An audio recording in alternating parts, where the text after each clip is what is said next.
luasnya wilayah negara Indonesia serta melimpahnya kekayaan keanekaragaman negara tersebut menjadikan negara ini sangat rentan terhadap pembajakan hayati yang disebabkan oleh pihak-pihak yang tidak ingin bertanggung jawab. Biopiracy atau dikenal juga sebagai biokolonialisme melibatkan pengembalian sumber daya biologis suatu negara secara ilegal yang menyebabkan kerugian ekonomi langsung bagi pemilik sah keanekaragaman hayati tersebut.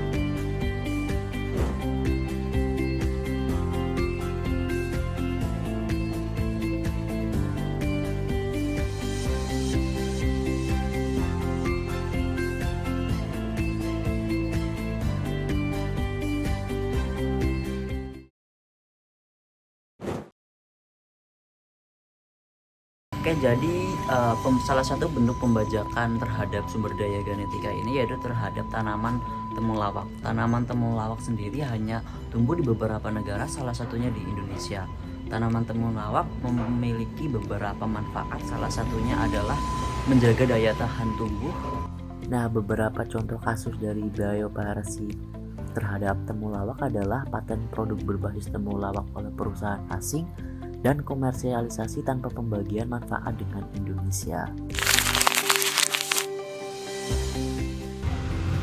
Dampak biopiracy terhadap temulawak ada 3, yaitu dampak yang pertama, dampak ekonomi, dampak yang kedua, dampak lingkungan, dampak yang ketiga, dampak sosial. Dampak ekonomi, kehilangan potensi pendapatan dari produk herbal. Dampak lingkungan, eksploitasi berlebih mengancam populasi temulawak di alam liar. Dampak sosial, mengabaikan hak-hak masyarakat adat dan pengetahuan tradisional. Perlindungan hukum di Indonesia. Yang pertama, Undang-Undang Nomor 13 Tahun 2016, Pasal 26 dan Pasal 27. Yang kedua, Undang-Undang Permen LHK P31 tahun 2018. Perlindungan hukum di Indonesia, yang pertama Undang-Undang Nomor 13 tahun 2016 tentang paten.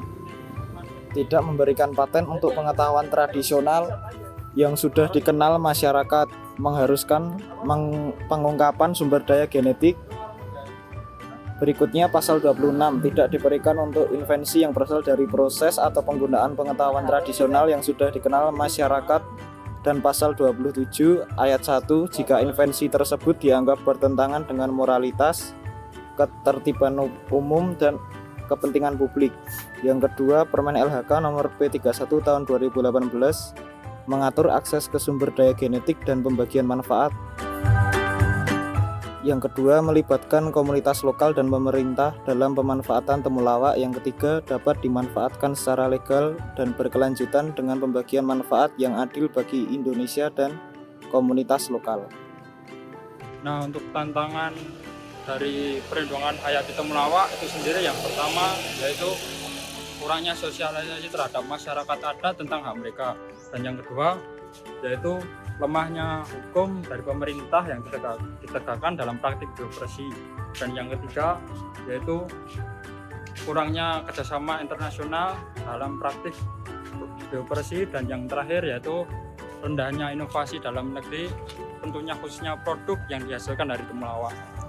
Dan selanjutnya yaitu adalah upaya pencegahan biopiracy, yaitu yang pertama melakukan sosialisasi kepada masyarakat lokal mengenai hak mereka, dan yang kedua adalah penguatan regulasi HKI dan penegak hukum, dan yang ketiga adalah melakukan kerjasama internasional menggunakan proses Nagoya, dan yang keempat adalah inovasi produk berbasis temulawak untuk meningkatkan nilai dalam negeri.